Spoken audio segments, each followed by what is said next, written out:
अस्सलामुअलैकुम सामीन। 7 जून है। ख़बर का उन्वान है इमरान सोलंकी को 7 साल की सज़ा सुनाई गई है। ख़बर तफसील से सुनिए।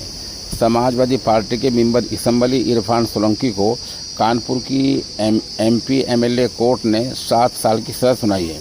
साथ ही 20,000 रुपये का जुर्माना भी लगाया है। बता दें, महाराजगंज जेल में वो बंद हैं और इरफान सोलंकी की आज वीडियो कॉन्फ्रेंस के ज़रिए पेशी हुई है। इरफान के भाई रिजवान को भी 7 साल की सज़ा सुनाई गई है।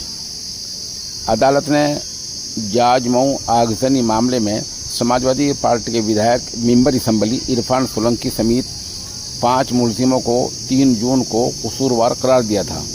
मेंबर असम्बली इरफान, उनके भाई रिजवान सोलंकी, शौकत पहलवान, इसराइल आटोवाला और मोहम्मद शरीफ को एमपी एमएलए कोर्ट ने कसूरवार करार दिया था। नज़ीर फातिमा की तरफ से 8 नवंबर 2022 को जाजमऊ थाने में मुकदमा दर्ज कराया गया था। मेंबर असम्बली समेत कुल 12 लोग मुलजिम बनाए गए थे। खातून ने सभी पर अपना घर जलाने का इल्ज़ाम लगाया था।